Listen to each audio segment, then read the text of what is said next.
యేసయ్యా ఆరాధన యేసు నీకే ఆరాధన యేసు నీకే యేసయ్యా ఆరాధన యేసు నీకే ఆరాధన యేసు నీకే నీ చిత్తమునే చేసేదా నీ మార్గములో నడిచేదా నీ సన్నిధిలో నిలచేదా నిన్ను వెంబడించేదా నీ చిత్తమునే చేసేదా నీ మార్గములో నడిచేదా నీ సన్నిధిలో నిలచేదా నిన్ను వెంబడించేదా చిత్తమా నీ చిత్తమునే నీ మార్గములో నడిచేదా నీ సన్నిధిలో నిలచేదా నిన్ను వెంబడించేదా ఆరాధన యేసు నీకే ఆరాధన యేసుకే ఆరాధన యేసుకే ఆరాధన యేసు ఆరాధన యేసు నీకే ఆరాధన యేసు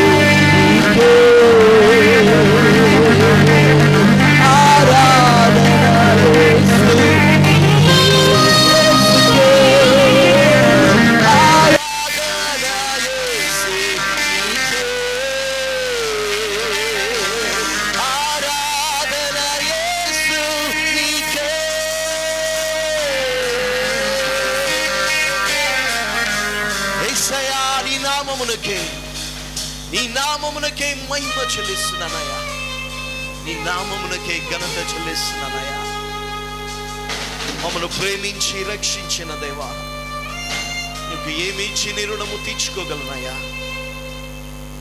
నన్ను ప్రేమించిన దేవుడు నన్ను పట్టించుకుంటున్న దేవుడు నా కన్నీటిని తుడిచిన దేవుడు నాతో ఉన్నవాడవు ఇమ్మానుయేలు దేవా నీకు స్తోత్రం చెల్లిస్తున్నాను విడువను ఎడబాయను నిబ్బరము కలిగి ధైర్యముగా ఉండవని వాగ్దానం చేసిన దేవుడు నీకు స్తోత్రం నీ యవన రక్తము మా కొరకు సిల్వలో కార్చిన దేవుడు నీ బిడ్డలుగా మమ్మల్ని చేసుకున్న యేసయ్యా నీకు వందనాలు చెల్లిస్తున్నాను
నీ నామానికి చెందవలసిన మహిమ ప్రభావములు నీకు ఆరోపిస్తున్నాం ప్రభా ఇశ్రాయేలు చేయి స్తుతులపై ఆసీనుడా మా మధ్య మీరున్నందుకు నీకు స్తోత్రం చెల్లిస్తున్నాం నీ శక్తి కలగ కార్యము మా జీవితంలో జరిగిస్తున్నందుకు నీకు స్తోత్రం we give you praise and we give you glory God నీకే మహిమ రాజా నీకే మహిమ నీకే ప్రభావమును ఆరోపిస్తున్నాము ప్రభా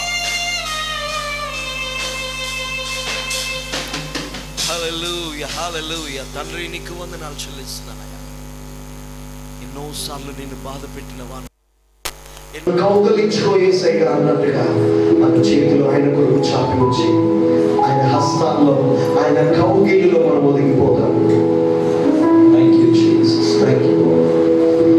పదే పదే నిన్ను గాయపరిచితిని, ఎన్నో మార్లునే చెడిపోతిని, నా అంతరంగము పాడైపోయేను, నా ప్రియతో నిన్ను బాధ పెట్టితిని.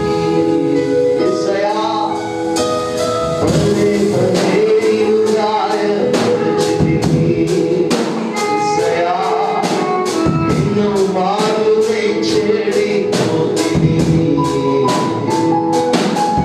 నా అంతరంగము పాడైపోయెను,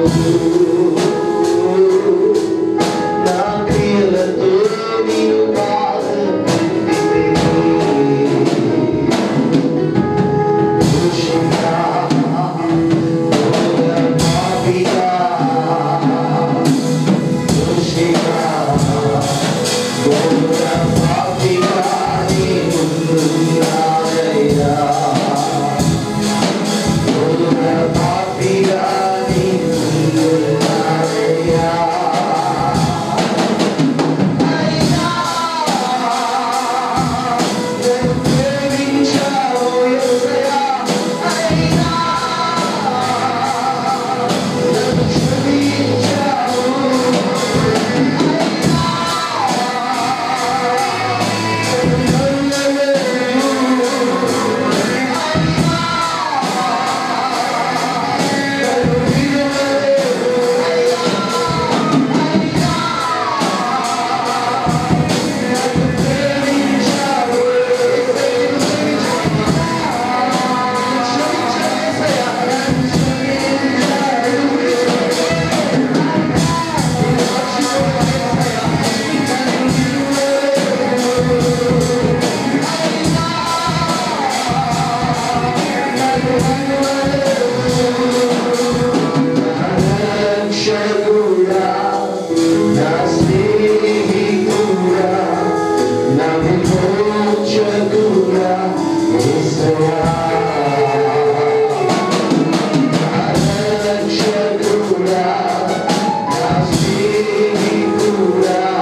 దగ్గరికి వచ్చా. నన్ను విడిపించే దేవుడవు, నన్ను విమోచించే దేవుడవు, నన్ను రక్షించే దేవుడవు, నన్ను క్షమించే దేవుడవు నీవు మాత్రమేనని నీ పాదాల దగ్గరికి వస్తున్నాను. నన్ను ప్రేమించిన యేసయ్యా, నన్ను క్షమించిన యేసయ్యా, నన్ను మర్చిపోలేదు యేసయ్యా. నేను నిన్ను మర్చిపోయినా నీవు నన్ను మరువలేదయ్యా. నేను నిన్ను విడిచిపెట్టినా నీవు నన్ను విడువలేదు యేసయ్యా. నేను నిన్ను ప్రేమించకపోయినా నీవు నన్ను ప్రేమిస్తూలేవు నా యేసయ్యా. ఏమి చేయని రుణము తీర్చుకోగలను యేసయ్యా. నా జీవితం నీకు అప్పగిస్తున్నాను. You're my Savior and my Lord and my friend and my Redeemer, Lord.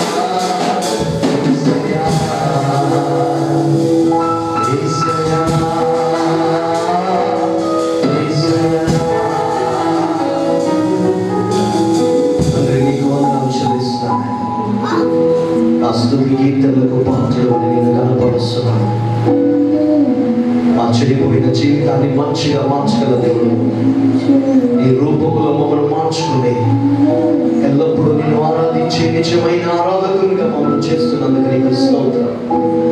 నీ నామములకే మహిమ, నీ నామములకే ఘనత, నీ నామములకే ప్రభావం ఆరోపిస్తున్నాం. We give you praise, we give you glory, we give you honor, Jesus. We bless your holy name, Lord. We bless your holy name. యేసయ్య సర్వశక్తి కలిగిన నామమున స్తుతించి ఆరాధించున్నాను నా ప్రియ తండ్రి. ఆమేన్, ఆమేన్, ఆమేన్.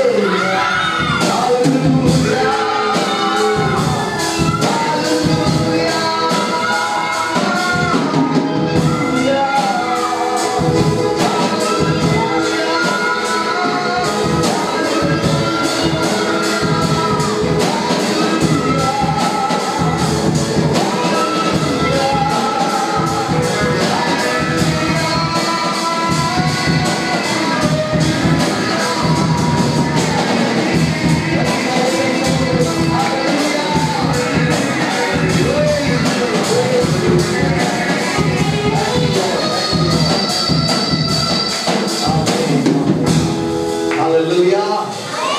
Thank you. Praise the Lord.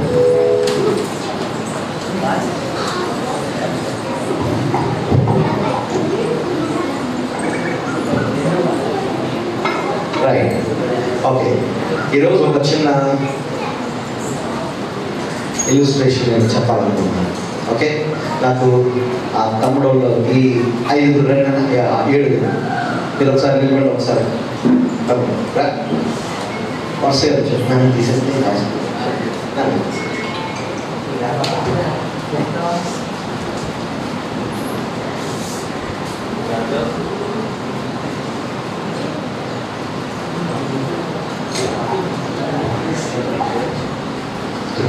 నీ పేరు ఏ పేరు అనే పేరు? సురేష్. సురేష్ నువ్వు పెద్దయ్యాక ఏమవ్వాలనుకుంటున్నావు? ఏం కదా క్వశ్చన్స్ ఏం లేదు, మామూలుగా మన యవనస్తులు కాబట్టి మనం ఫ్రీగా మాట్లాడుతున్నాం.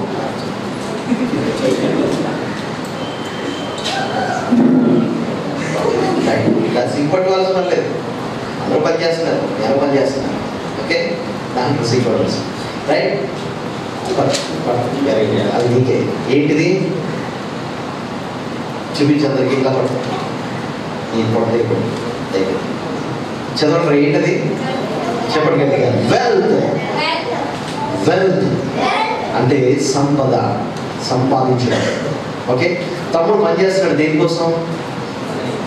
తమ్ముడు నీకు ఉచితంగా పనిచేస్తాడు, లేకపోతే పని చేసే కదా ఏమి ఇస్తారు? మనీ ఇస్తారు కదా. అంటే మనీ కోసం పనిచేస్తున్నా, లేకపోతే పని కోసం పని చేసి ఆనందిద్దామన్నా? మనీ కోసం అది కదా.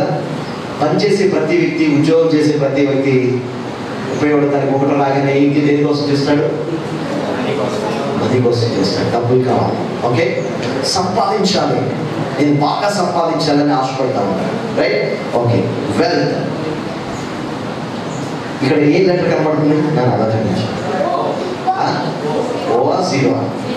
జీరో. నువ్వు ఎంత డబ్బు సంపాదించు తమ్ముడు చెల్లి, అది దేవుడి దృష్టిలో పెద్ద సున్నా.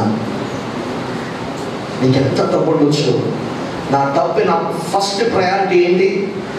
సంపాదన అని నువ్వు అనుకుంటావు కదా. అందుకనే చాలా నిరాటంకంగా నువ్వు కష్టపడతావు, డబ్బు సంపాదిస్తావు. నీ ఫస్ట్ ప్రయారిటీ ఏంటి?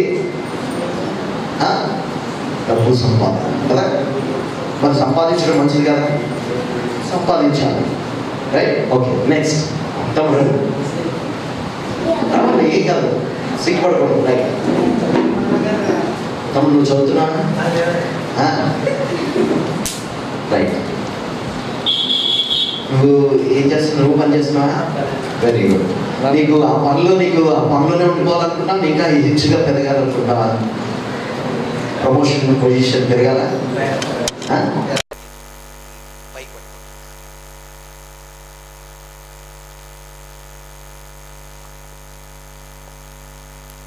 పెరగాల? ఈ తమ్ముడు ఆశ ఏంటంటే మంచి పొజిషన్లో ఉండాలి, మంచి స్థితిలో ఉండాలి. చెప్పండి, నేను ఒక మంచి ఉన్నతమైన స్థితిలో నేను ఉండాలి అని ఆశ. ఫస్ట్ ప్రయారిటీ ఏంటి? ఉన్నతమైన స్థితిలో ఉండాలి, మంచి సంపాదన సంపాదించాలి, మంచి డబ్బు సంపాదించాలి, మంచి ఉన్నతమైన పొజిషన్లో నేను ఉండాలి అని ఆశ ఉంటాను. ఇవన్నీ మనకేంటి? ఆశలు. చెప్పండి, నా ఆశ ఏంటి? డబ్బులు.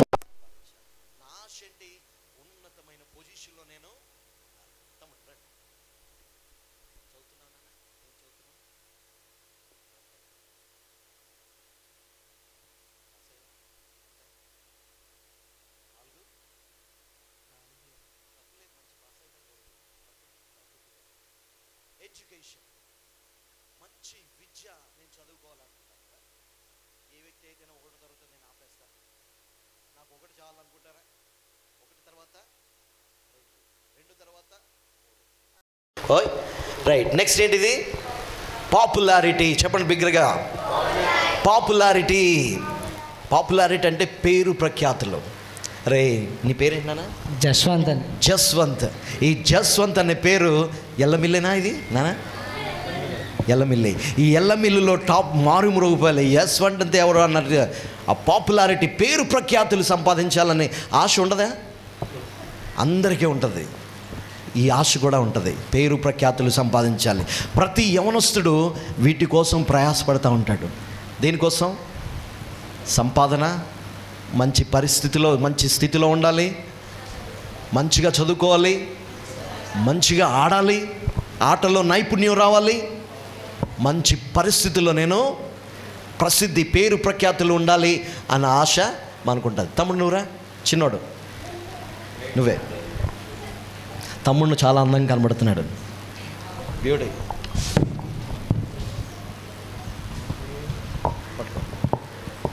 తమ్ముడు నీ పేరేం పేరు? నిశాంత్. ప్రేమ్ నిశాంత్. ప్రేమ్ నిశాంత్ చాలా బ్యూటిఫుల్గా ఉన్నాడు కదా, హ్యాండ్సమ్, వెరీ గుడ్, రైట్. అందంగా కనబడాలనే ప్రయాస కూడా ఉంటుంది అందరికీ. ఆశ ఉంటుందండి. శరీరం ఎంత నల్లగా ఉన్నా ఆ నలుపు ధనంలోనే అందం కనబడాలని మనం చాలా ప్రయత్నిస్తాం. ఏమ రైట్? రైట్. అందంగా ఉండాలి, అందుకని పౌడర్ రాసుకుంటావు, స్నానం చేస్తాం, దానికి ఫేస్కి ఏం కొట్టాలో అది కొడతాం, జుట్టుకి ఏం పడాలో అది పెడతాం. దేనికోసం? అందం కోసం. అందం కోసం ప్రయాసపడతాం. నీ టైం అంతా దీనికి కేటాయిస్తావు. కానీ దేవుని దృష్టిలో ఏంటో తెలుసా? ఇది జీరో. జీరో. తమ్ముడు రా.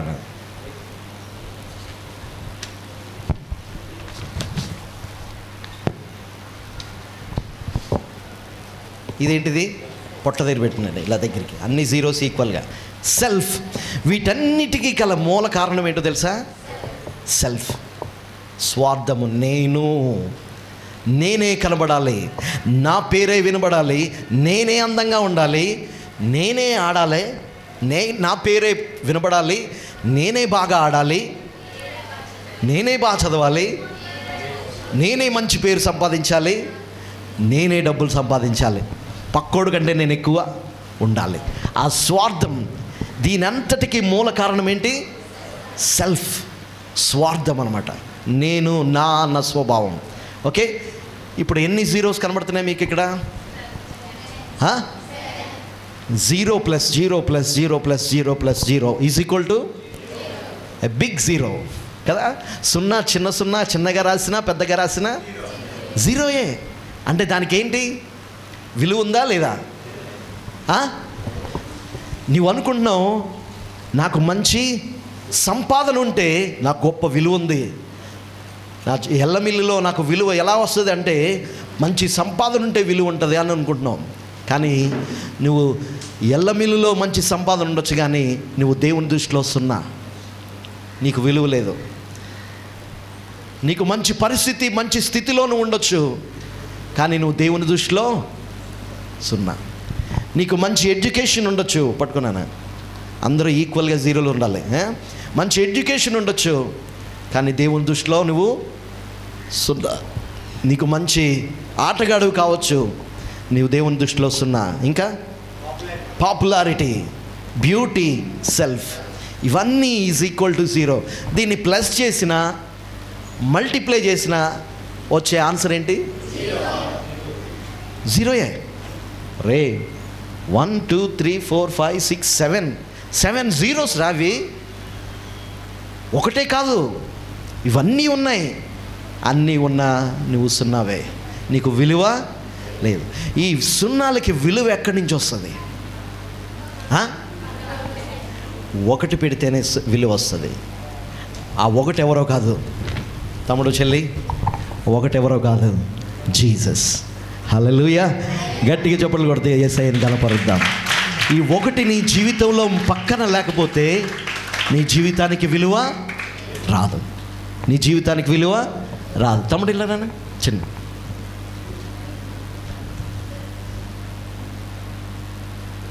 రైట్. ఈ సంపాదన వచ్చి ఇలా పట్టుకున్నాను. జీసస్ ఎప్పుడు మనకి నెంబర్ 1 ప్రయారిటీగా ఉండాలి. నీ జీవితంలో మొదటి స్థానం ఎవరికంటే యేసయ్యకి మాత్రమే ఉండాలి. ఈ ఒకటి యేసు ప్రభువుతో ఇక్కడ ఉన్నాం. ఈ సున్నా యాడ్ అయింది, ఎంత అయింది చెప్పాలి గట్టిగా. ఈ సంపాదన నేను సంపాదిస్తున్నాను కానీ నేను సున్నా అని అర్థం చేసుకున్నాడు తమ్ముడు. నేను ఎంత డబ్బు సంపాదించవచ్చు, అది దేవుని దృష్టిలో సున్నా. ఆయన లేకపోతే నాకు విలువ లేదని గ్రహించి, యేసయ్యా నువ్వు నా ప్రక్కనుండు, నువ్వు నా ఫస్ట్గా ఉండు, నీవే నాకు ఫస్ట్ అని ఒకటైన యేసయ్యని ముందు పెట్టుకున్నాడు. విలువేమైంది? సున్నాకి విలువ వచ్చింది. ఈ బ్యూటీ ఏం చేశాడంటే, నాకు ఈ స్థితి నాకు సున్నాయే, నేను ఎంత ఉన్నతమైన స్థితిలో ఉన్నా, పరిస్థితిలో ఉన్నా, నేను ఒక సున్నాని, నాకు విలువ కావాలని చెప్పేసి వీడు కూడా వచ్చి జీసస్తో ఫ్రెండ్షిప్ చేశాడు. యేసయ్యతో సహవాసం చేస్తే ఏమైంది? 100. తర్వాత ఈ ఎడ్యుకేషన్ కూడా యాడ్ అయింది, స్పోర్ట్స్ యాడ్ అయింది, పాపులారిటీ, బ్యూటీ ఏమైంది? ఎంత చెప్పండి రా విలువ. వావ్. ఎన్ని సున్నాలుగా ఉన్నప్పుడు ఒక్క యేసయ్య ముందుకొచ్చాడు. ఏమైంది? విలువ అమాంతంగా పెరిగిపోయింది. ఆ తమ్ముడు ఇలా రా నాన్న, ఆ తమ్ముడిని తీసుకొచ్చి ఇక్కడ పెడదాం. ఇలా రా. ఇప్పుడు ఏమన్నా ఉందా విలువ? ఇక్కడి నుంచి కాదు, అక్కడి నుంచి 0 0 0 1 0 0 నో. పోనీ ఈ సున్నాన్ని తీసుకొచ్చి చివర పెడదాం, ఒకటిని తీసుకొచ్చి. విలువ ఏమన్నా ఉందా? మరి ఒకటికి ఎవరి పక్కనుంటే ఆ ఒకటి ఎక్కడ ఉండాలి? ఫస్ట్ ప్లేస్లో ఉండాలి. ఒకటి ఎప్పుడైతే ఫస్ట్ ప్లేస్లో ఉంటుందో ఈ సున్నాలకి విలువ వస్తుంది. నువ్వు ఎంత పేరు ప్రఖ్యాతులు సంపాదించి, ఎంత బాగా చదువు, ఎంత డబ్బులు సంపాదించు, ఎంత అందంగా ఉండు, నువ్వు ఒకటైనా యేసయ్య నీలో లేకపోతే, మొదటి స్థానం యేసయ్య నీ జీవితంలో లేకపోతే నువ్వు ఒక సున్నావే, విలువ లేని వాడవే. తమ్ముడు ముందుకు వచ్చే. రైట్? విలువలేని మన జీవితానికి యేసయ్య మనం పక్కకు వచ్చి ఏమిచ్చాడు? విలువలేని మన జీవితానికి యేసయ్య పక్కకు వచ్చి ఏమిచ్చాడు? విలువనిచ్చాడు, విలువని పెంచాడు. కాబట్టి నువ్వేమి సంపాదించి, అందుకని అంటాడు, మొదట నా నీతిని నా రాజ్యమును మొదట వెతుకు, అప్పుడు మీకు కావాల్సినవన్నీ నేను మీకు ఇస్తాను. యేసయ్య మొదటి ప్లేస్లో లేకుండా నువ్వు ఏమి సంపాదించు, ఏమి చేయి, ఈ లోకంలో నువ్వు గొప్ప పేరు ప్రఖ్యాతులు, మంచిగా చదువుకో, మంచి ఉద్యోగం చేయి, మంచిగా డబ్బులు సంపాదించు, మంచి అందంగా ఉండొచ్చు, మంచిగా ఆడచ్చు, కానీ యేసయ్య మొదటిగా లేకపోతే నువ్వు పెద్ద జీరో, నువ్వు నథింగ్ అంతే. అందుకని అంటాడు, నన్ను బలపరచువాని అందే నేను సమస్తము. ఆయన లేకపోతే, ఒకటి లేకపోతే, యేసయ్య మొదటిగా నా జీవితంలో లేకపోతే నా జీవితంకి విలువ ఏమాత్రమో లేదు. కాబట్టి యేసయ్య నీ జీవితంలో మొదటి ప్లేస్లో ఉన్నాడా? ఒకసారి ఆలోచించాలి తమ్ముడు చెల్లి. ఆ ఒకటైన యేసయ్యకి నువ్వు ఒకటే, ఆయన వన్ అండ్ ఓన్లీ, ఆయన మాత్రమే, ఆయన కూడా కాదు, ఆయన మాత్రమే మొదటి ప్లేస్లో ఉండాలి. Amen. He is the only God, he is the only God. ఆయన ఒక్కడే నీ ముందుంటే నీకు విలువ పెరుగుద్ది. నీకు ఏం కావాలో దేవుడు ఇస్తాడు. మొదట నా నీతిని నా రాజ్యమును వెదుకుడి, అప్పుడు మీకు కావాల్సినవన్నీ నేను మీకు అనుగ్రహిస్తాను. అన్నీ యాడైపోతూ ఉంటాయి నీకు, రైట్? కాబట్టి మొదటిగా యేసయ్యని కలిగి ఉండి, మొదటి స్థానం యేసయ్యకి ఇచ్చి మీ విలువ పెంచుకోండి. లేకపోతే నువ్వేమి సంపాదించిన లోకంలో యేసయ్యని మాత్రం లేకపోతే నువ్వు సంపాదించిందంతా zero, right? May God bless you నాన్న. చిన్న ఇల్లస్ట్రేషన్ కలెక్ట్ చేసే పేపర్స్ అని. Thank you, God bless you. Right, పిలవగానే చక్కగా వచ్చారు. కూర్చోండి నన్ను.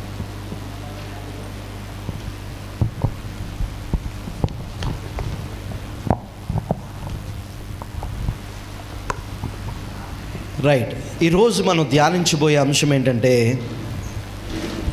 ఒక వ్యక్తి ఉన్నాడు, ఒక వ్యక్తి యొక్క కుటుంబం గురించి మనం ధ్యానం చేద్దాం. తమ్ముడు నాన్న కొంచెం ముందుకు వచ్చేయండి. తమ్ముడు వాళ్ళు కొంచెం ముందుకు రండి నాన్న. సిట్ రైట్ అందరూ. Are you ready? జస్ట్ అలాగే కళ్ళు మూసుకుని, ప్రభువా నాతో మాట్లాడేసాయా, ఎటువంటి నిద్ర కలిగించే పరిస్థితి కానీ, సాతాను పట్టే గలిబిలి కానీ లేకుండా నీ సమాధానంతో, నీ వాక్కుతో నాతో మాట్లాడాన్ని. కళ్ళు మూసుకుందాం, ఒక చిన్న మాట ప్రార్థన చేసుకుందాం. పరిశుద్ధుడు అయిన తండ్రి, ప్రేమ కలిగిన యేసయ్య, ఈ మధ్యాహ్న కాల సమయంలో నీ పాదాల దగ్గరికి వస్తున్నాం. నీవు మా మంచి బోధకుడు అని గుర్తెరిగి నీ పాదాల దగ్గరికి వచ్చాం. మాతో మాట్లాడండి. వినగల చెవి, గ్రహించగల మనసు దయచేయండి. ఇక్కడ ఉన్న యవన బిడ్డలందరి మీద నీ వాక్కును రిసీవ్ చేసుకుని, నీ మాటను అర్థం చేసుకునే జీవితాల బిడ్డలకి దయచేయండి. వారి హృదయంలో నీ మాటను ఫలింపచేయండి. వారి జీవితంలో ఈ విత్తనం ఫలించాలయ్యా. నీ మాట అనే విత్తనం వారి జీవితంలో ఫలాలు ఇవ్వాలి. వారి జీవితం ఆశీర్వాదకరంగా ఉండాలి. నీ కృపలో వారిని జ్ఞాపకం చేసుకోమని యేసు ప్రభు వారి శ్రేష్టమైన నామమున నన్ను నీ సిలువ చాటును మరుగుపరిచి, నీవే నాతో మా అందరితో మాట్లాడి, నీ మెల్లని చల్లని స్వరంతో మమ్మల్ని దర్శించమని యేసు నామమున స్తుతించి కొనియాడి వేడుకొంచున్నాను నా ప్రియ తండ్రి. ఆమేన్, ఆమేన్. రైట్, బైబిల్ గ్రంథం తెరిచి మొదటి దినవృత్తాంతములు 13వ అధ్యాయం 14వ వచనం. బైబిల్ తీసి తెచ్చిన వారు మొదటి దినవృత్తాంతంలో 13వ అధ్యాయము 14వ వచనం చదువుదాం. అందరూ తీసారా?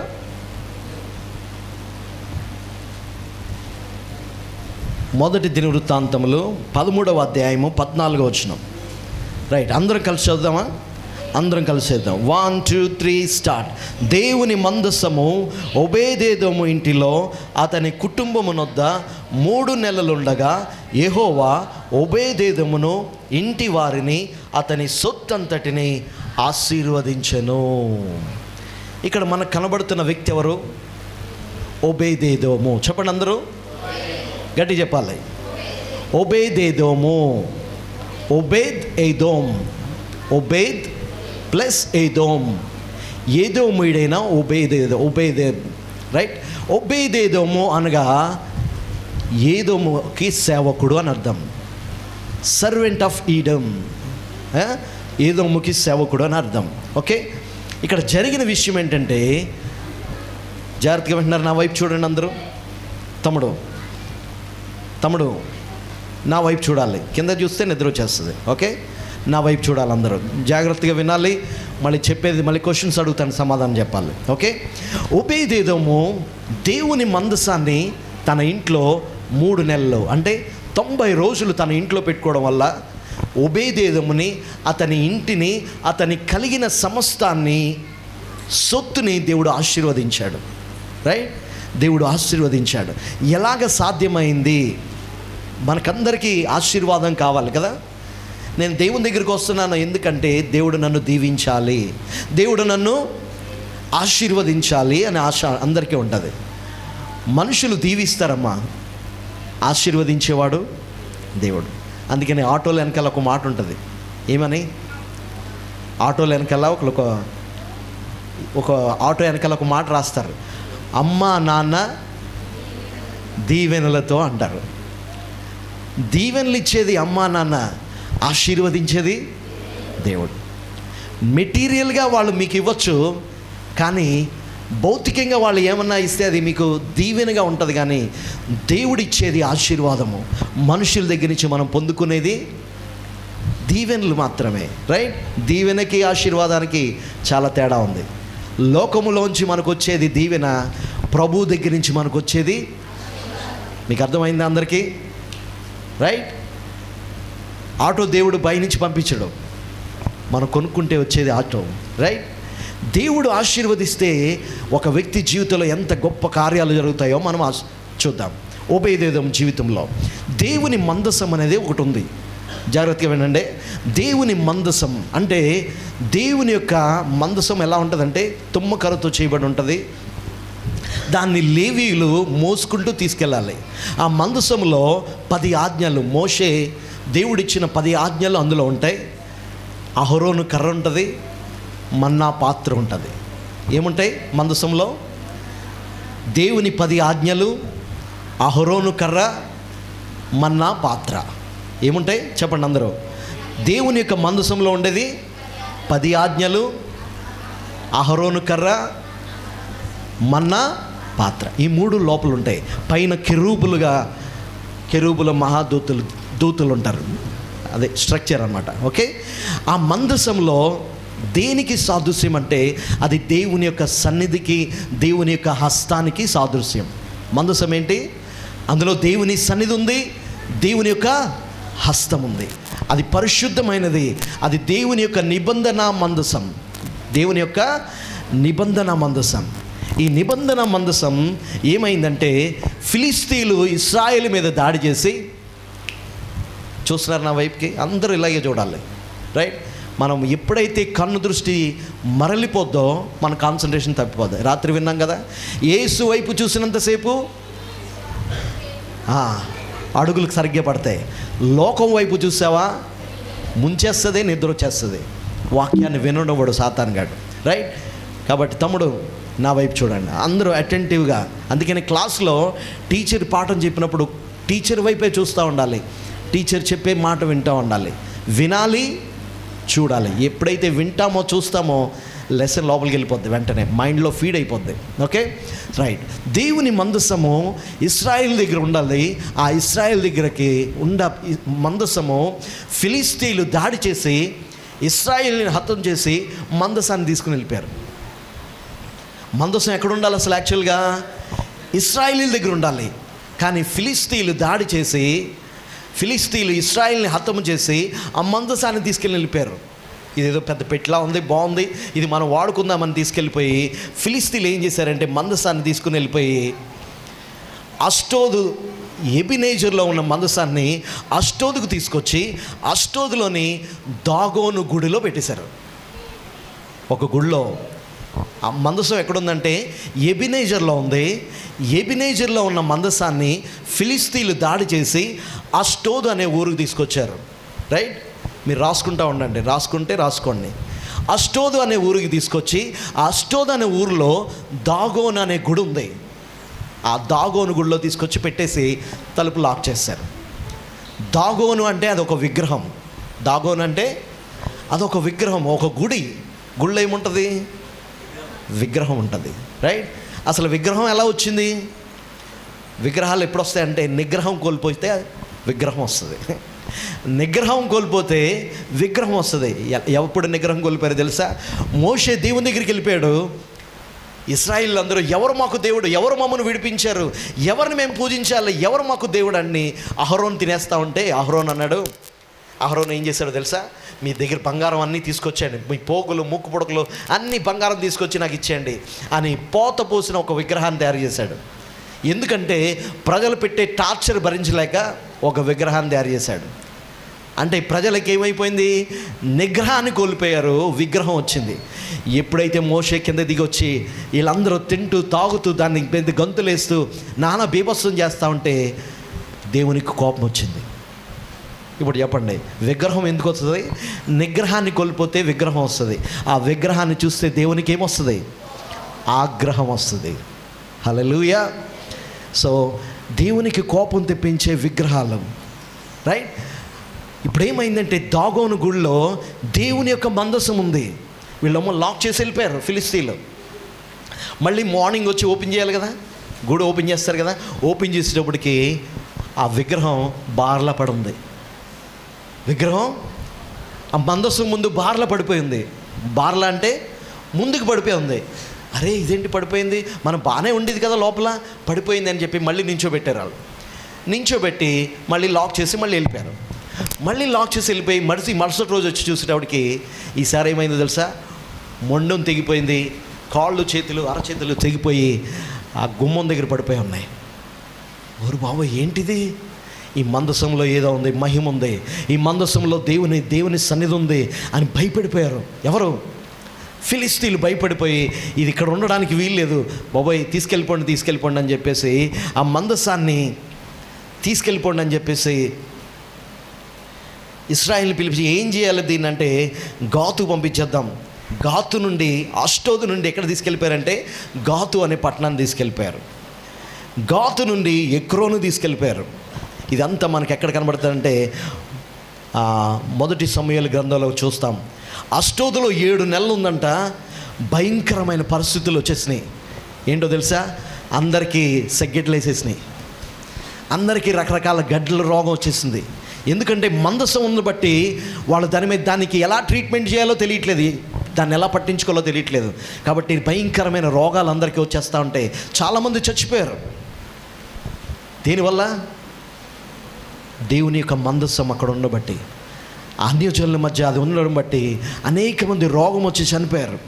బాబోయ్ దీని పరిస్థితి చాలా భయంకరంగా ఉంది, ఇది అర్జెంటుగా ఇక్కడి నుంచి వెళ్ళిపోవాలి, దీన్ని బయటికి పంపించే ఏం చేయాలంటే అప్పుడు ఇశ్రాయేల్లో ఒకడు చెప్తాడు, కాడి మోయిని 2 ఆవులు తీసుకురండి, అవి మందసాన్ని బండి మీద పెట్టండి, ఎద్దుల బండి మీద, అదే ఆవుల బండి మీద, అది ఎక్కడికి వెళ్ళిపోద్దో పంపించేసేయండి, అది వదిలేయండి. ఎలాగంటే ఆ కాడి మోయని ఆవుల్ని తీసుకొచ్చి బండిలో కట్టి కాడి పెట్టి మందసాన్ని తీసుకొచ్చి బండి మీద పెట్టి వదిలేస్తారు. ఆ వదిలేస్తూ ఉంటే అదేం చేసిందంటే గీంకారిస్తూ కేకలేస్తూ ఆ ఆవులు ఏం చేసినాయంటే బెత్షెమెషు వరకు వెళ్ళిపోయినాను. బెత్షెమెషు అనే ఊరు వరకు ప్రయాణమై అక్కడికి వెళ్ళిపోయినాయి. ఆ ఊరు వాళ్ళు చూసి ఇదేదో పెట్టేదో బాగుంది, ఏదో పెట్టి వస్తుంది అని చెప్పి ఆ పెట్టిని ఓపెన్ చేశారు. దేన్ని? దేవుని యొక్క మందసాన్ని ఓపెన్ చేసేటప్పటికి ఎవరైతే ఓపెన్ చేశారో 5,070 మంది అక్కడికక్కడే స్పాట్లో చచ్చిపోయారు. 5,070 మంది చనిపోయారు. దేవుని మందసం యొక్క విలువ తెలియదే లేదా వాళ్ళకి. అష్టోదు గుళ్ళో పెడితే విగ్రహం కూలిపోయింది. ఆ ఊర్లో వాళ్ళకి గెడ్డల రోగం వచ్చేసి శరీరం అంతా భయంకరమైన పుండ్లు వచ్చేసి చాలామంది అక్కడ చచ్చిపోయారు. ఎవరికి అది హాని చేస్తుంది కానీ మేలు ఎవరికి చేయట్లేదు. అది మా దగ్గర ఉండకూడదు, మా ఊర్లో ఉండకూడదు, మా గ్రామంలో ఉండకూడదు, ఇది వెళ్ళిపోవాలని చెప్పేసి వాళ్ళు దాన్ని పంపించేస్తూ ఉంటే బెత్షెమెషులో ఏదో పెట్టని చెప్పి ఓపెన్ చేశారు. 5,070 మంది చచ్చిపోయారు. రైట్? అప్పుడు ఎక్రోను బెత్షెమెషు నుండి కిర్యత్యారీము అనే పట్టణానికి తీసుకెళ్ళిపోతున్నారు. కిర్యత్యారీము నుండి అప్పుడు దావీదు ఏం చేశాడంటే, అరే మందసం అక్కడ ఉంది, మందసం పట్టబడే ఆ ఫిలిస్తీన్ల దేశంలో ఉండిపోయింది. దాన్ని ఎలాగన్నా సరే మనం తీసుకొచ్చేయాలని చెప్పేసి దావీదు ఆలోచన చేసి దాన్ని తీసుకురావడానికి ఒక ఎడ్ల బండి పెట్టి, ఆ ఎడ్ల బండి మీద మందసం పెట్టి తీసుకొచ్చేస్తూ ఉంటారు.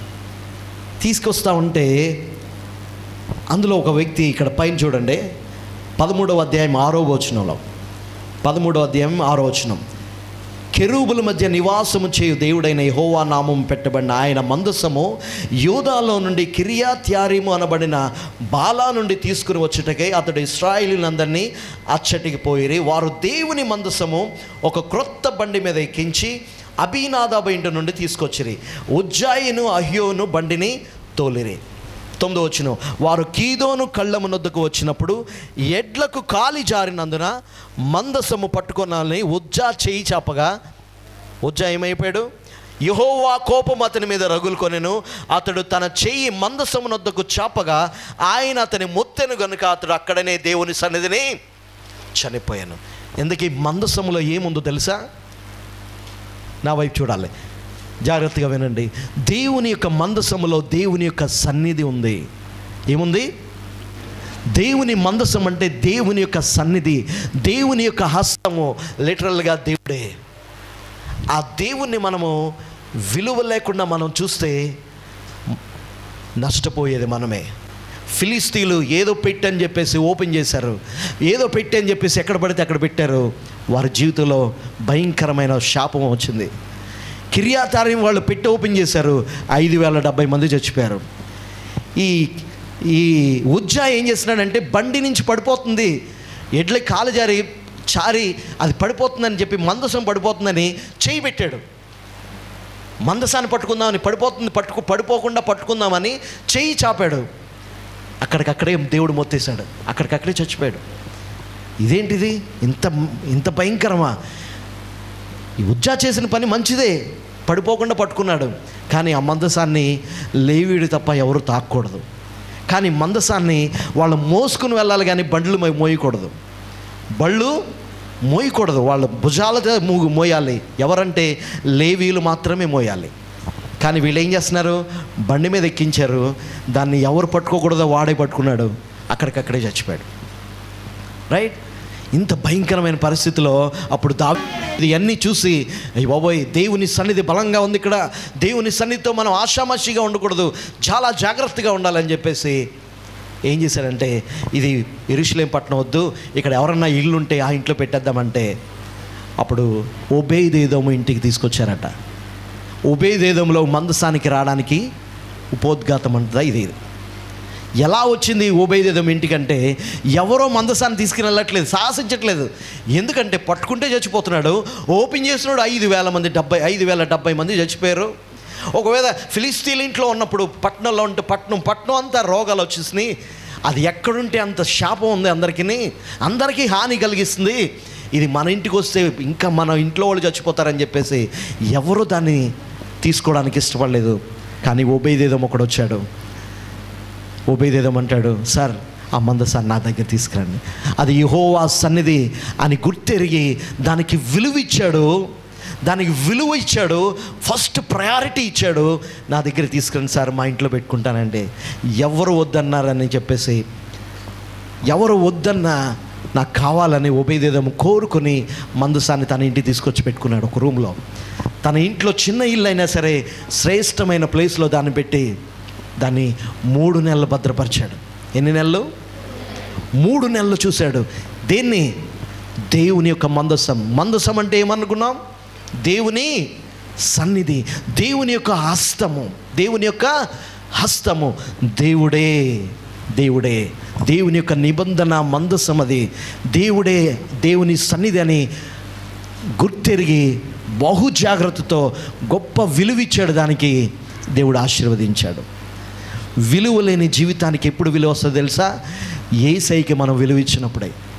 నీ జీవితంలో యేసు ప్రభువు వారికి నువ్వు విలువ ఇచ్చి, ఇందాక చూపించాను కదా, ఫస్ట్ విలువ ఉన్నది, 1కి విలువ ఉంటుంది, 0కి విలువ లేదు. ఓబేదెదోముకి విలువ లేదు, కానీ ఒకటైన యేసయ్యని తన ఇంటికి ఆహ్వానించాడు. ఆయన కోరుకున్నాడు మొదటిగా ఆయన ఇంట్లో ఉండాలని. ఎందుకంటే ఆ మందసం యొక్క విలువను ఎరిగిన వాడు కనుక బహు జాగ్రత్తతో దాని ముందు ప్రవర్తించాడు. రైట్? ఎలక్ట్రిసిటీ చూసారంటే, ఫర్ ఎగ్జాంపుల్ కరెంట్ మనం చూస్తే సీరియల్ సెట్ పెడతారు కదా పెళ్ళిళ్ళలో, బర్త్డేస్లో, చాలా బ్యూటిఫుల్గా ఉంటుంది కదా, చాలా బ్యూటిఫుల్గా ఉంటుంది. ఒక ఇంటిని అలంకరించాలంటే విద్యుత్ దీపాలతో అలంకరిస్తే ఆ ఇల్లు చాలా అందంగా ఉంటుంది. అది నువ్వు సరిగ్గా వాడితే నీకు అందం ఇస్తుంది, అజాగ్రత్తగా ఉంటే ప్రాణాలు తీస్తుంది. You got my point? నా ప్రశ్న అర్థమైందా? యాజ్ అన్ ఎలక్ట్రికల్ ఇంజనీర్గా చెప్తున్నాను, ఆ ఎలక్ట్రికల్తో మనం ఆడుకుంటే షాక్ కొడుతుంది, చాలా భయంకరమైన ప్రమాదాన్ని మనం తీసుకొస్తాం. కానీ దాన్ని ఎలా వాడాలి, ఎలా జాగ్రత్తగా మనం కనెక్ట్ చేయాలి నీకు అర్థమైతే అది నీకు చాలా అందం తీసుకొస్తుంది. చాలా చాలా క్రియలు మనం చేసుకోవచ్చు. క్రీస్తుని కూడా నువ్వు ఎలాగా వాడుకుంటున్నావు నీకు బాగా అర్థమైతే నీకు చాలా అందంగా ఉంటుంది నీ లైఫ్. లేకపోతే నీ అందాన్ని కూడా పాడు చేస్తుంది విద్యుత్ షాక్. రైట్? కరెంట్ షాక్ కొట్టినవాడు దేహాన్ని చూసారా ఎప్పుడన్నా? నేను చూశాను లిటరల్గా. ఒక తమ్ముడు హై టెన్షన్ వైర్ పట్టుకున్నాడు, కాలు చేయి తీసేశారు, ఒళ్ళంతా కాలిపోయింది, బర్న్ అయిపోతుంది, ఫ్లష్ అంతా బర్న్ అయిపోద్ది. అంత విద్యుత్ శక్తి ఏముంది అందులో? ఎలక్ట్రిసిటీ ఉంది. ఆ విద్యుత్ శక్తి ఎప్పుడైతే సరి అయిన విధానంలో ప్రవర్తిస్తే, సరి అయిన విధానంలో వెళ్తే అది మొత్తం అంతటికి అందాన్ని తీసుకొస్తుంది. ఆ విద్యుత్ శక్తి కానీ నువ్వు సరిగ్గా కనెక్షన్ చేయకుండా తేడాగా నీ ఇష్టానుసారంగా చేస్తే అది నీ ప్రాణాలనే తీసేస్తుంది. కాబట్టి ప్రభు సన్నిధిలో నువ్వు చాలా జాగ్రత్తగా ఉండాలి. తమ్ముడు, చెల్లి, అర్థమవుతుందా? చాలా జాగ్రత్తగా మనం ప్రభు సన్నిధిలో మనం గడపాలి. కేవలం పట్టుకున్నాడంతే ఉజ్జా, అక్కడికక్కడే చచ్చిపోయాడు. కేవలం పెట్టి ఓపెన్ చేశారంతే.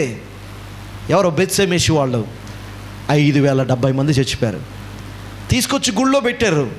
ఆ గుళ్ళో విగ్రహం పడిపోయింది. ఆ ఊరోళ్ళకి గడ్డల రోగం వచ్చేసింది. వాళ్ళకి తెలీదు, ఇదేదో మామూలు వస్తువు అనుకున్నారు, దేవుడు అని గ్రహించలేదు. కాబట్టి భయంకరమైన ప్రమాదాన్ని తెచ్చుకున్నారు. కానీ ఒబేదేదోము దాన్ని వస్తువుగా చూడలేదు. ఇది ప్రభు యొక్క నిబంధన మందసం, ఇది దేవుని సన్నిధి, దేవుని యొక్క హస్తం ఉంది ఇక్కడ అని గుర్తెరిగి ప్రభు సన్నిధిలో చాలా జాగ్రత్తగా దాన్ని చూశాడు. తనే కాదు, తన ఇంటిని కూడా అలర్ట్ చేశాడు. పిల్లలు దగ్గరికి వెళ్తుంటే, నానా ఇది దేవుని సన్నిధి, చాలా జాగ్రత్తగా ఉండండి, దీని దగ్గర మనం ప్రార్థన చేయాలి, దేవుణ్ణి ఆరాధించాలి, దేవుణ్ణి ఘనపరచాలి, ఇక్కడ మనం దేవుని సన్నిధిలో మనం దేవుణ్ణి మహిమపరచాలి, దీన్ని పరిచర్య చేయాలి అన్న ఆలోచన మనోడికి పుట్టింది. దేని దగ్గర? 3 నెలలు చేసిన పనేంటో తెలుసా? అమ్మ వినాలి, నా వైపు చూడండి.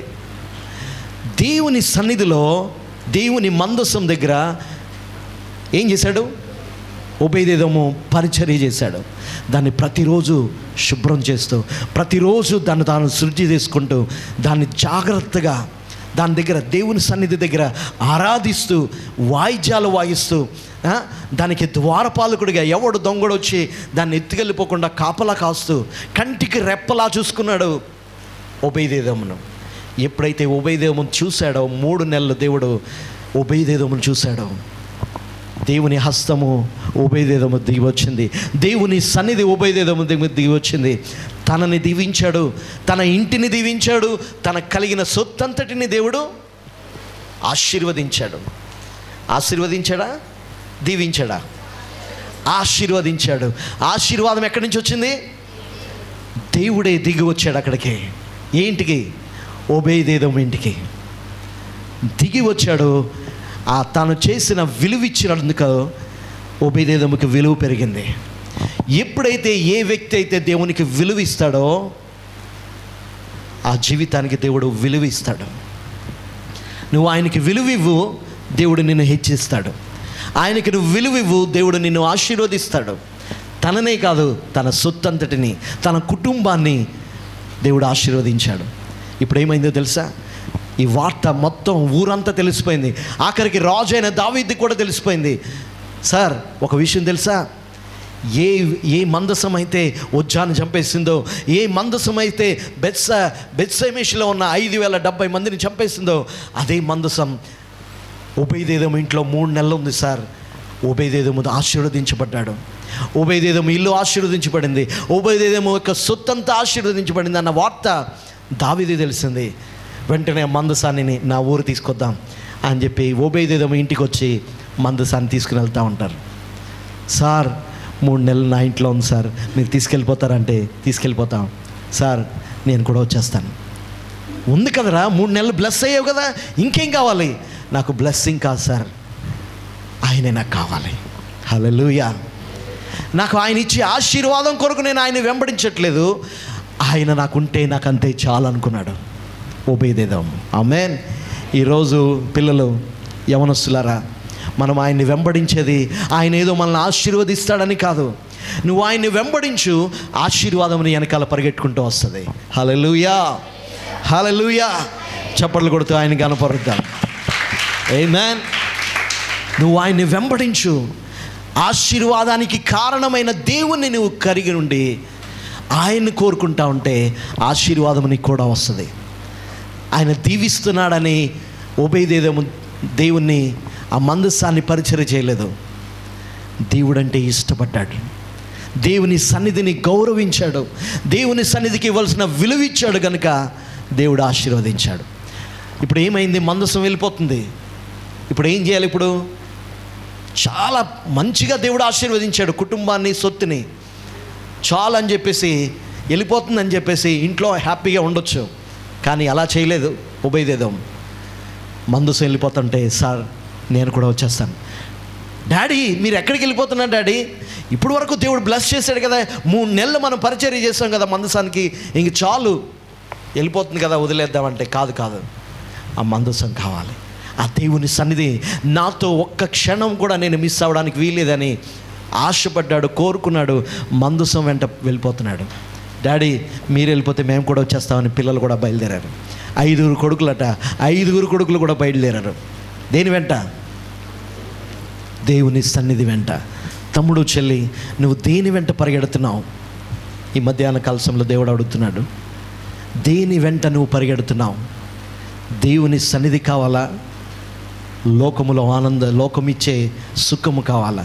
దేవుని సన్నిధి వెంట నువ్వు పరిగెట్టు, దేవుడు నిన్ను ఆశీర్వదిస్తాడు. ఆమేన్. రైట్. ఓబేదేదోము వెళ్ళిపోతా ఉంటే అప్పుడు దేవుడు అంటాడు, ఇక్కడ మీరు ఇంటికి వెళ్ళిపోయిన తర్వాత చూడండి, మొదటి దినవృత్తాంతంలో చాలా అద్భుతమైన కార్యాలు దేవుడు చేస్తూ ఉంటాడు. సరే, దావీదు అంటాడు, తన ఊరంతటికి ఒక పిలిపిస్తాడు, ద్వారపాలకులు కావాలి, ఈ మందసాన్ని కాపలా కాసే ద్వారపాలకులు కావాలి అంటే చూడండి 15వ అధ్యాయం 18వ వచనంలో, ద్వారపాలకులకు ఓబేదేదోము యెహీయేలు పాఠకులుగా నియమించరే. ద్వారపాలకులు కావాలి, పాడేవారు కావాలి అంటే ఎవరు ముందు వచ్చారు?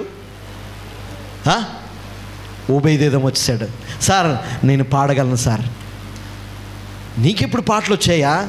సార్ మందసం 3 నెలలు మా ఇంట్లో ఉంది, పాటలు పాడాను, నేను దేవుని స్తుతించాను, కీర్తించాను ఆ మందసం దగ్గర, నాకు వచ్చి సార్. సరే నేను అపాయింట్ చేస్తున్నానని చెప్పి ఓబేదేదోముని అపాయింట్ చేశాడు. తర్వాత పాటలు పాడే తర్వాత 21వ వచనం, 15వ అధ్యాయం 21వ వచనం, ఓబేదేదోము యెహీయేలు అజజ్యాహు అను వారు రాగమెత్తుటకు సితారాలు వాయించుటకు నిర్ణయింపబడిరే. ఇప్పుడు సితారా వాయించే వాళ్ళు కావాలి, పాటలు పాడేవారు కావాలి. నెంబర్ 1 అంటే నేనున్నాను సార్, ఓబేదేదోము ముందుకు వచ్చాడు. మరి వాయిద్యాలు వాయించే వాళ్ళు కావాలి. ఎవరు వస్తారంటే సార్ నేను వాయిస్తాను సార్. నీకెప్పుడు వచ్చాయా? మందసం మా ఇంట్లో 3 నెలలు ఉంది, అప్పుడు మందసం దగ్గర నేనే వాయిస్తూ పాట పాడాను, దేవుని కీర్తించాను, నాకు వచ్చేసారని వాయించాడు. పాటగాడిగా వాయిద్యకారుడిగా నిర్ణయించబడ్డాడు. మళ్ళీ 24వ వచనం, ఓబేదేదోము యెహీయేలు వెనుక తట్టు కనిపెట్టువారుగాను నియమింపబడ్రి. ఓకే, ద్వారపాలకులుగా ఉన్నారు, వెనుక తట్టు వాచ్మెన్ కావాలి. ఎవరు ఉంటారంటే సార్ నేను ఉంటాను సార్. మళ్ళీ ఎవరు? మళ్ళీ ఓబేదేదోమే. ఒక డోర్ కీపర్గా, ఒక సింగర్గా, ఒక మ్యూజిషియన్గా, ఒక వాచ్మ్యాన్గా నేను ఉంటాను సార్. అరే నువ్వు అన్ని పనులు ఎలా చేయగలవు? మందసం 3 నెలలు నాది ఇంట్లో ఉంది, నేనే కాపలా కాశాను, నేనే వాయిద్యం వాయించాను, నేనే నా కుటుంబమే దీని దగ్గర చేశాను సార్. ఆ రోజు 3 నెలలు చేసాం, ఇప్పుడు కూడా చేస్తాం. 3 నెలలు చేసాం, ఇప్పుడు కూడా చేస్తూ ఉంటారు. తర్వాత 16వ అధ్యాయం 5వ వచనం, ఓబేదెదోమును యెహీయేలు అను వారు స్వరమండలమును సితారాను వాయించుటకై నియమింపబడిరి. స్వరమండలము సితారా ఎవరు వాయిస్తారు? మేమున్నాం సార్, మేమే వాయిస్తాం అంటారు. చూసారా, ప్రతి దానికి నేనున్నాను సార్, నన్ను వాడుకోండి సార్, నేను వాయిస్తాను. అది ఆశ గలవారు, ఆసక్తి కలిగిన వారు దేవునికి కావాలి. హల్లెలూయా. యవనస్తులు కావాలి ఆయనకి, యవన బలము దేవునికి కావాలి. తమ్ముడు చెల్లి ఇలా చూడండి నా వైపుకి. ప్రభు మిమ్మల్ని ఎందుకు నిర్ణయించాడో తెలుసా? మిమ్మల్ని కోరుకుంటున్నాడు మీ తలాంతులు దేవుని కొరకు వాడాలని. నీకు ఏమొచ్చో దాన్ని ప్రభు సన్నిధిలో పెట్టు, ప్రభు దాన్ని ఆశీర్వదిస్తాడు. నీకు తొండమే వచ్చా, ఆశగా ఆసక్తిగా తొడు, దేవుడు నిన్ను ఆశీర్వదిస్తాడు. రహస్యమందు చూచుచున్న తండ్రి పబ్లిక్గా నీకు ఆశీర్వాదం తీసుకొస్తాడు. నువ్వు ఎవరో చూడలేదని నువ్వు చేసావు, కానీ అందరూ చూసేటట్టుగా దేవుడు నిన్ను ఆశీర్వదిస్తాడు. హల్లెలూయా.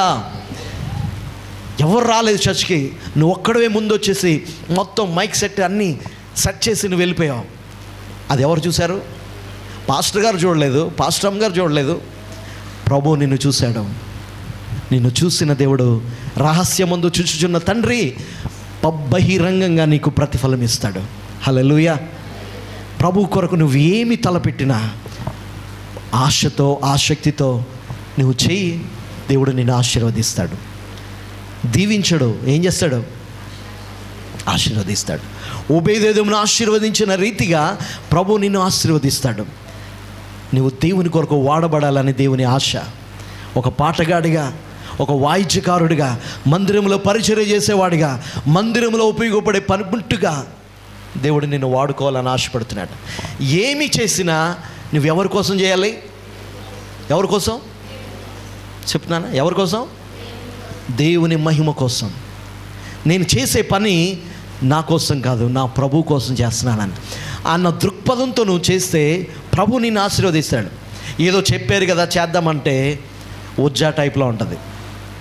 అజాగ్రత్తగా అనాలోచనగా మనం చేస్తూ ఉంటే నష్టపోయేది మనమే.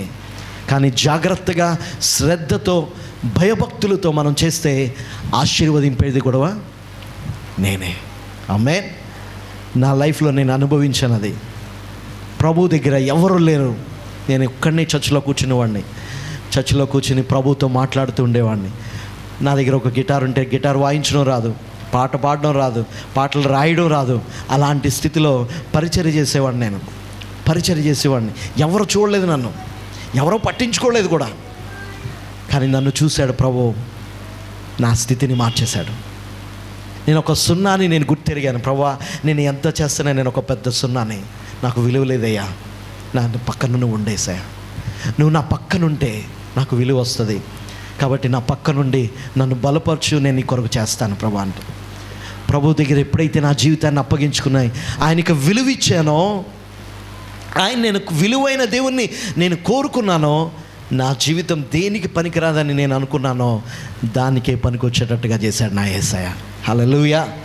తమ్ముడు చెల్లి, నువ్వు అనుకోవచ్చు నేను దీనికి పనికిరాను, నేను చేయలేను, నేను మాట్లాడలేను, నేను అందరి ముందు నిలబడి నేను సాక్ష్యం చెప్పలేను, అందరి ముందు నిలబడి నేను ఏమీ చేయలేను, లేకపోతే అందరి ముందు నిలబడకపోవచ్చు. ఆన్ స్టేజ్లో ఉన్నా, ఆఫ్ స్టేజ్లో ఉన్నా దేవుడు నిన్ను వాడుకుంటాడు. నీకు ఆ మనస్సు నీకుంటే, ఆయన పట్ల ఇష్టము నీకుంటే, ఆయనకు నువ్వు విలువ ఇస్తే దేవుడు నిన్ను విలువగల పనిముట్టుగా వాడుకుంటాడు. అర్థమవుతుందా? ఆయన జ్ఞానం ఇచ్చి నీ జీవితంలో గొప్ప కార్యాలు చేస్తాడు.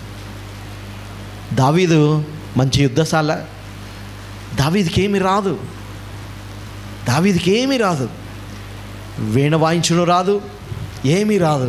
కానీ అడవిలో ఒంటరిగా ఉండి ప్రభుని మహిమపరుస్తూ ఉండేవాడు. తనకున్న వాయిద్యంతో దేవుని గణపరుస్తూ ఉండేవాడు. అది చూశాడు దేవుడు. కేట్ల భర్త అలా ఇసిరేవాడు, అది చూశాడు దేవుడు. ఇప్పుడు చూడండి, ఎలుగుబంటిని చీల్చేశాడంట, సింహాన్ని చంపేసి గొర్రెపిల్లని రక్షించాడు. ఇది ఎవరన్నా చూసారా? అడవిలో గొర్రెపిల్లని రక్షించినప్పుడు సింహం వచ్చిందని, ఎలుగుబంటి వచ్చిందని తన ఇంట్లో వాళ్ళు చూడలేదు, తన అన్నలకి తెలియదు, ఎవరికి తెలియదు. కానీ ప్రభు చూశాడు, తనకి తెలుసు. సౌలు దగ్గరికి వచ్చి చెప్తున్నాడు, సార్ నేను గొర్రె పిల్లని చంపాను. సింహాన్ని వెంటాడి, సింహాన్ని పరిగెత్తించి నా గొర్రె పిల్లని రక్షించుకోవడం కోసం సింహాన్ని చీల్చి గొర్రె పిల్లని బయటికి తీసుకొచ్చి గొర్రె పిల్లని బతికించుకున్నాను, సింహాన్ని చంపేశాను. ఆ శక్తిని దేవుడు నాకు ఇచ్చాడు. నా శక్తితో నేను బాలుడిని నేను ఏం చేయలేను. కానీ అదే దావీదుని దేవుడు వాడుకుని 6 మూరల జానుడు ఎత్తుగల గొలియాతుని తన కత్తితోనే, గొలియాతు కత్తితోనే గొలియాతుని చంపేశాడు దేవుడు. తన కత్తితోనే చంపేశాడు. చూసారా? అటువంటి శక్తి సామర్థ్యాల దేవుడు మనకి ఇస్తాడు. ఎప్పుడో తెలుసా? నేనేమి కాదు ప్రభువా నీవు లేకపోతే, నువ్వు నాతో ఉంటే నీ కొరకు నేనేమైనా చేయగలను, నీకు దూరంగా ఉండి నేనేమీ చేయలేను. కాబట్టి ప్రభువు దగ్గర అడుగుదాం, ప్రభువా నాకున్న తలాంత్ ఏంటి, ఆ తలాంతు నీ కొరకు ఎలా వాడుతున్నాను. లేకపోతే అది భూమిలో దాచిపెట్టేస్తారు చాలామంది. భూమిలో దాచిపెడితే నీకు ప్రయోజనం కాదు, అది పాడైపోద్ది. కానీ నీ తలాంతుని ప్రభు దగ్గర పెట్టు, ప్రభు దగ్గర సానబెట్టు, ప్రభు నిన్ను వాడుకుంటాడు, ప్రభు నిన్ను హెచ్చిస్తాడు. అన్నీ ఆల్రౌండర్గా. ఎవర్రా అన్ని పనులు చేస్తున్నారంటే ఒబేదేదోం మాత్రమే. ఒబేదేదోమే కాదు, ఒక మంచి స్టీవార్డ్ అండ్ మంచి ఫెయిత్ఫుల్ సర్వెంట్, నమ్మదగిన పరిచారకుడిగా పిలువబడ్డాడు. ఏం చెప్పినా చేయడానికి సిద్ధమైపోయాడు. ఇష్టపడి, కష్టంగా కాదు. ఇష్టంగానా కష్టంగానా? ఇష్టపడి చేశాడు కనుక ఆశీర్వదించబడ్డాడు. హల్లెలూయా. నువ్వు దేవుని ఆ పనిని ఇష్టపడి చేస్తే తప్పకుండా దేవుడు నిన్ను ఆశీర్వదిస్తాడు. ఇది దేవుని పని నువ్వు అశ్రద్ధగా చేస్తే దేవుని యొక్క శాపాన్ని మనం కొని తెచ్చుకుంటాం. అదే మందసము ఒకళ్ళ జీవితానికి నాశనంగా ఉంది, అదే మందసం ఒబేదేదోముకి ఆశీర్వాదకరంగా ఉంది. దీన్ని బట్టో తెలుసా? మందసానికి ఇచ్చిన విలువను బట్టి. ఫిలిస్తీన్లు మందసాన్ని లైట్ తీసుకున్నారు, వాళ్ళ జీవితంలో చీకటిమయమైపోయింది, వాళ్ళ బ్రతుకులు నాశనమైపోయినాయి, వాళ్ళ బ్రతుకులు. కానీ ఒబేదేదోము అదే మందసానికి విలువిచ్చాడు, గౌరవించాడు, భయభక్తులతో సేవించాడు, ఆశీర్వదించబడ్డాడు. ఆ మందసం వెళ్ళిపోతున్నా సరే నేను ఇక్కడ ఉండడం కాదు, మందసం నాకు కావాలి, దేవుడు నాకు కావాలి, ఆ దేవునితోనే నా జీవితం అని చెప్పేసి దేవుని వెంట వెళ్ళడం ప్రారంభించాడు. దేవుని కొరకు ప్రయాసపడడం ప్రారంభించాడు. తానే కాదు తన కుటుంబాన్ని కూడా నడిపించుకున్నాడు. రైట్? నువ్వు రక్షింపబడి నీ ఇంటి వారిని కూడా నువ్వు రక్షించుకోవాలని దేవుడు ఆశపడుతున్నాడు. రైట్? నీ కొరకు దేవుడు తన ప్రాణాన్ని అర్పించాడు. నీ జీవితం ద్వారా అనేక మందికి ప్రయోజనకరమైన జీవితంగా మన జీవితాల్లో ఉండాలి. అర్థమవుతుందన్నమాట. సో దేవుడు నీకేమిచ్చిన శ్రద్ధతో, భయముతో, భక్తితో ఆయన గౌరవిస్తూ నువ్వు చేసిన మరుక్షణమే దేవుని యొక్క ఆశీర్వాదాన్ని మనం పొందుకుంటాం.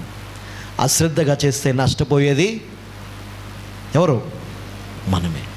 కాబట్టి ప్రభు సన్నిధానంలో, ప్రభు దగ్గర, మన జీవితం దగ్గర, ప్రభువా నేను అనుకున్నాను నేను ఎప్పుడు వాయించలేను, నేను పాడలేను, మైక్ పట్టుకుంటే ఇలా వణికిపోయింది, అందరి ముందు నిలబడడానికి చాలా సిగ్గు నాకు. కానీ అలాంటి వాడినైనా నన్ను ఆయన ముందు నిలబెట్టాడు. అనేక మంది ప్రజల మధ్య నిల్చోబెడుతున్నాడు. ప్రజలు మెప్పు కోసం కాదు, నా దేవుడు ఘనపరచబడాలని. హల్లెలూయా. నేను ఎక్కడ నిలబడినా ప్రభు ఘనపరచబడాలి, ఆయన హెచ్చాలి, నేను తగ్గాలి, ఆయన నామము ఘనపరచబడాలి, నేను తగ్గాలి. కాబట్టి నిన్ను వాడుకునే దేవుడు, నన్ను వాడుకున్న దేవుడు మిమ్మల్ని కూడా వాడుకుంటాడు. చూడండి, మందిరంలో అన్నా చెప్పాలి, అన్నా నేనేం చేయమంటావు, నేనేమన్నా చేయాలా, నేనేం చేయాలి, నేను ఏదో ఒకటి చేస్తాను, నేను ఏదో ఒకటి చేస్తాను, నా జీవితం అంతమయ్యే లోపల ఆయన కొరకు ఏదో ఒకటి చేసి చచ్చిపోవాలి. అప్పుడు ఏమంటుందో తెలుసా? దేవుడు నువ్వు ఇంత పని చేసావు, నీకు రివార్డ్ అని చెప్పి ప్రతిఫలాన్ని పరలోకంలో దేవుడు ఇస్తాడు. ప్రపంచవ్యాప్తంగా చూపిస్తాడు. బలా నమ్మకమైన మంచి దాసుడా, నువ్వు ఈ కొంచెంలో నమ్మకంగా ఉన్నావు, నిన్ను అనేకమైన స్థానానికి నేను నించోబెడతాను అంటాడు. హల్లెలూయా.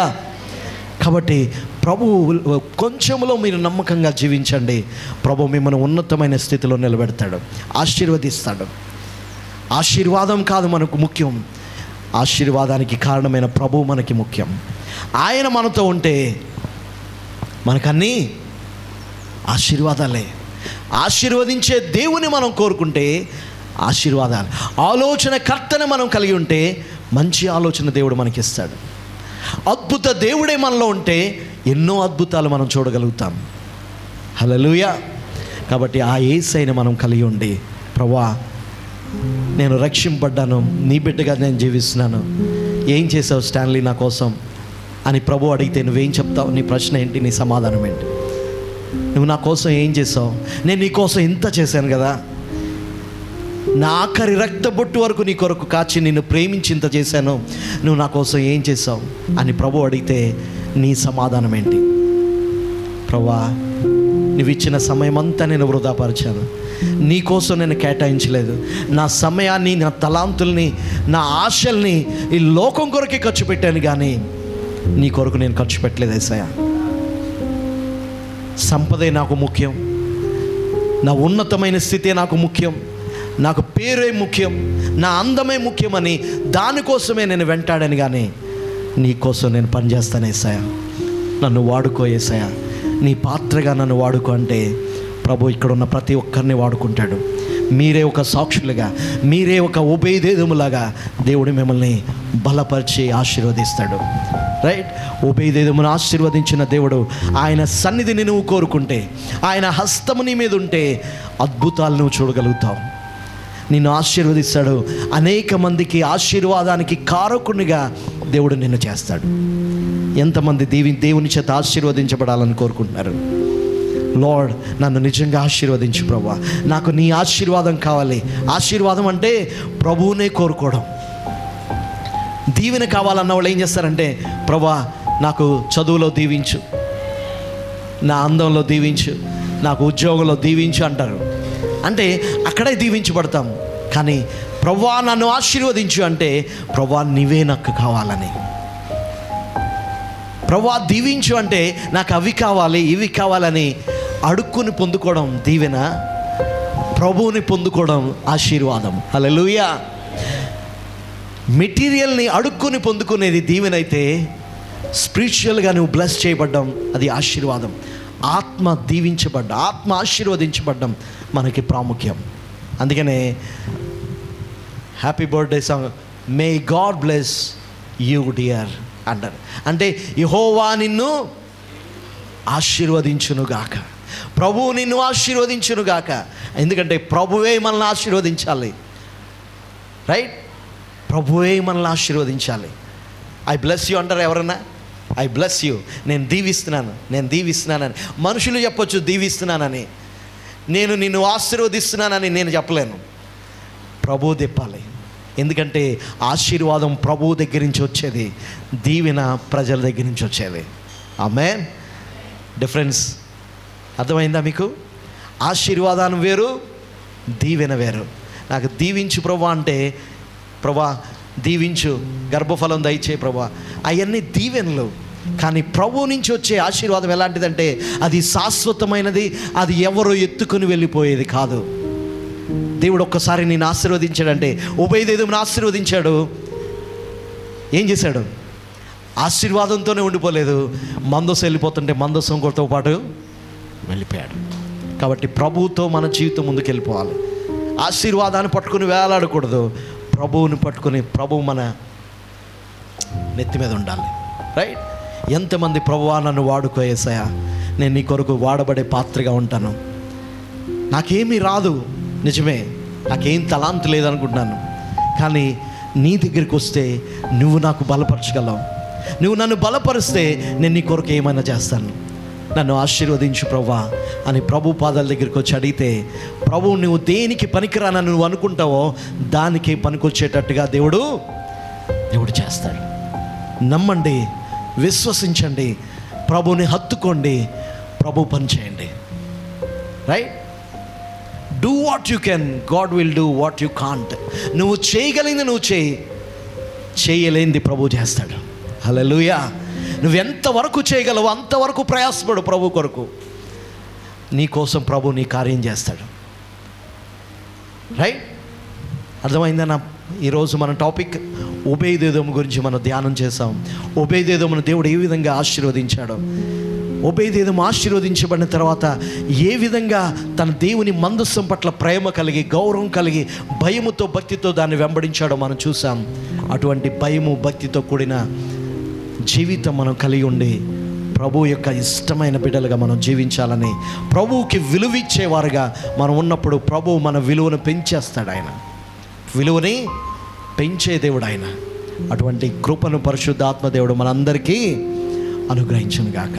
ప్రభు సన్నిధిలో వాడబడే పాత్రగా ప్రభు నేను ఉంటానన్న వాళ్ళు హృదయపూర్వకంగా ఆయన వైపు మనం చేతులెత్తి మోకరించి, అందరూ మోకరించి కళ్ళు మూసుకుని, ప్రభా ఇదిగో అయ్యా నా జీవితం, ఇదిగో నేనున్నానయ్యా, నన్ను వాడుకో. ఇంతవరకు నా సామర్థ్యము, నా శక్తి నేను లోకం కోసం వాడాను, నీ మందిరంలో పరిచర్య కొరకు నేను వాడాలని ఆశపడుతున్నానయ్యా. నువ్వు పాడగలిగితే దేవుని స్తుతించడానికి వాడు ఆ స్వరాన్ని. నువ్వు వాయిద్యకారుడు అయితే దేవుని కొరకు వాయించు. పని చేయగలిగితే ప్రభు కొరకు పని చేయి, ప్రభు కొరకు వాడబడు. నువ్వు ప్రభు కొరకు చేసిన ప్రతి చిన్నదాని గురించి ప్రభు నిన్ను ఆశీర్వదిస్తాడు. మోకరించి కళ్ళు మూసుకుని, ప్రభా ఇదిగో దేవా నేను ఉన్నాను, నన్ను వాడుకో యేసయ్యా, నీ పాత్రగా నన్ను వాడుకోరు ప్రభా, నీ ఆత్మతో, నీ శక్తితో నన్ను నింపి నీ మహిమ కొరకు వాడుకో. ఏమైనది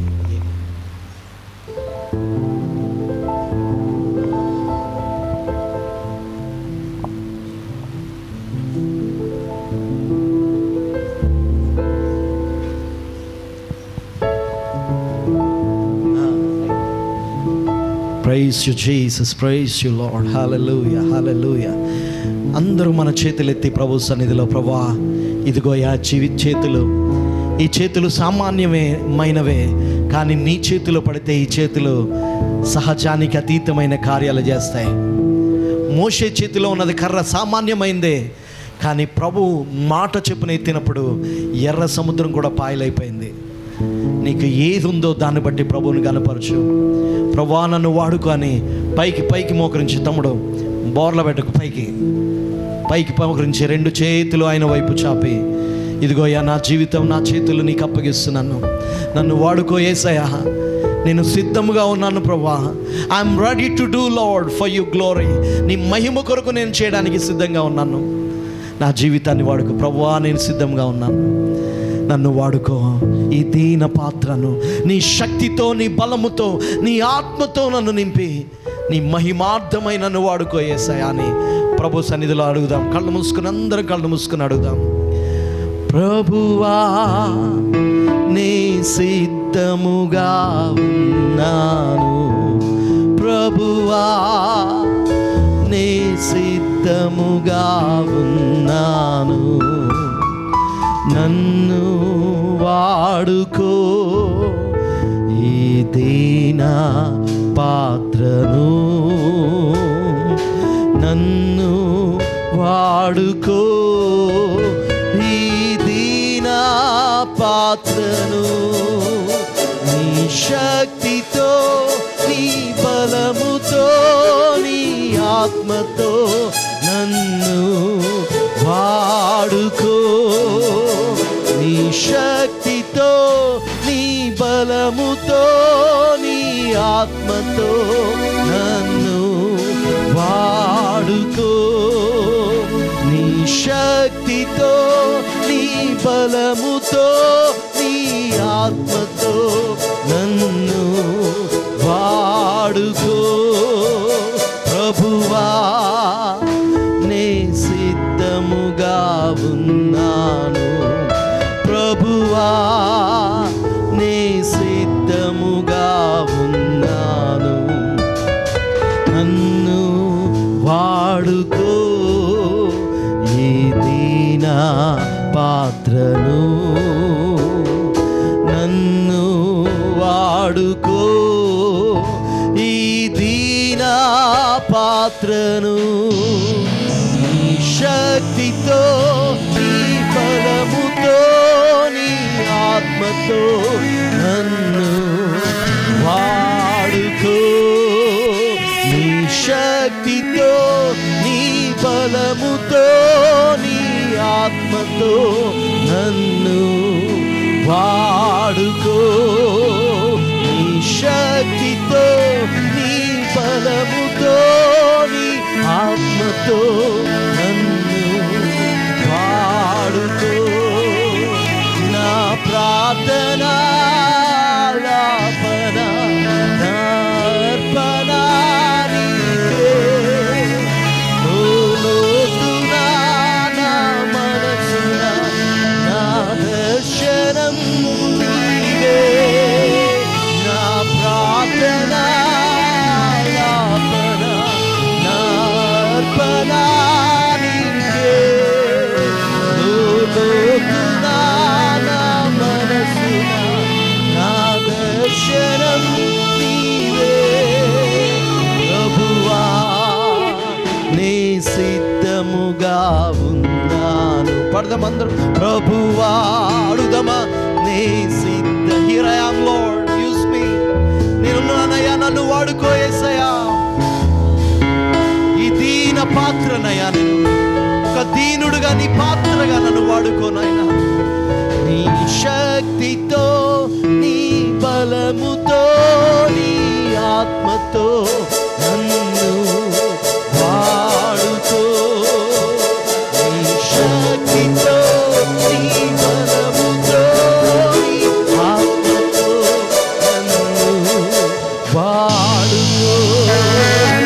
నీ శక్తితో నీ బలముతో నీ ఆత్మతో నన్ను వాడుకో. నీ శక్తితో నీ బలముతో నీ ఆత్మతో నన్ను వాడుకో. నన్ను వాడుకో యేసయ్యా, నన్ను వాడుకో. నీ శక్తితో నీ బలముతో నీ ఆత్మతో నన్ను వాడుకో. చెప్తామా యేసయ్యతో. ఇప్పుడే దేవుని యొక్క శక్తి, దేవుని యొక్క బలము, దేవుని యొక్క సన్నిధి నిన్ను ఆవరించునుగా. yes Lord. నీ శక్తితో నీ బలముతో నీ ఆత్మతో నన్ను వాడుకో. నన్ను వాడుకో యేసయ్యా, నన్ను వాడుకో. నీ శక్తితో నీ బలముతో నీ ఆత్మతో నన్ను వాడుకో. నన్ను వాడుకో యేసయ్యా, నన్ను వాడుకో. తండ్రి, నీ చేతిలో వాడబడే పాత్రగా నేను ఉండాలయ్యా. నీ శక్తి నాలో లేకపోతే నేను బలహీనుండే. నీ బలము నాలో లేకపోతే నేను బలహీనుండే. నీ ఆత్మ నాలో లేకపోతే నేను నీ వాడని ఎప్పటికీ కాలేనయ్యా. I need your strength. I need your power. I need your spirit, Lord. నీ ఆత్మతో నన్ను అభిషేకించేసయ్యా. నీ హస్తము నా మీద వెయ్యయ్యా. నీ కను దృష్టి నా మీద ఉంచయ్యా. నీ శక్తితో నన్ను నింపు. నీ రూపంలోనికి నన్ను మార్చుకో.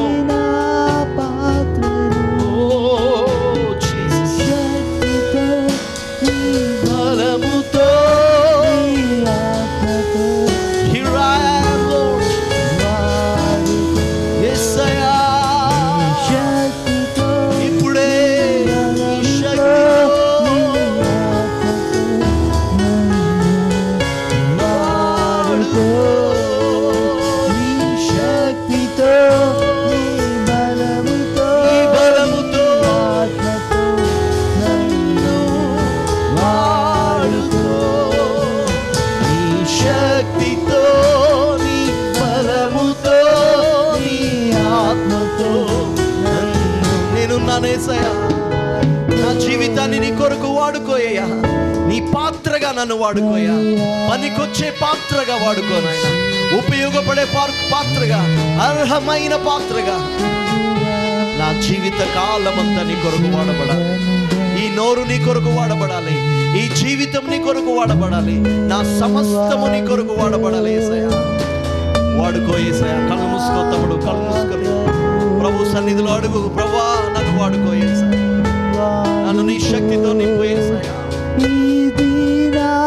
పాత్రను శక్తితో బలముతో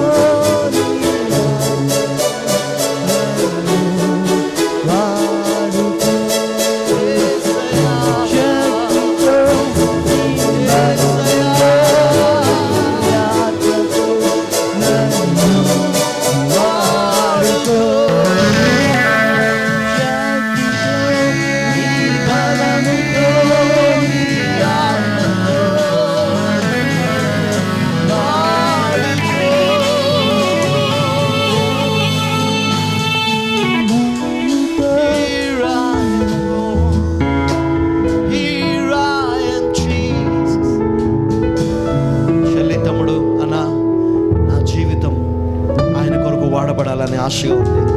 నన్ను కూడా దేవుడు వాడుకోవాలని నేను ఇష్టపడుతున్నాను. నాకు ఏమీ లేకపోవచ్చు, నేను ఒక పెద్ద జీరోని నా యేసయ్యను నా ముందు పెట్టుకున్నాను. ఆయన కొరకు నేను వాడబడాలని ఆశ ఉంది. నా కొరకు ప్రార్థన చేయన్న అన్న వాళ్ళు మీ కుడి హస్తాన్ని యేసయ్య వైపు చూపించు, పైకెత్తి చేతులెత్తి నేను వాడబడతాను యేసయ్య కొరకు. ప్రభు సన్నిధిలో నేను వాడబడే పాత్రగా నేను ఉంటానన్న వాళ్ళు మీ చేయెత్తి ప్రార్థన చేస్తాను. తండ్రి నీకు వందనాలయ్యా.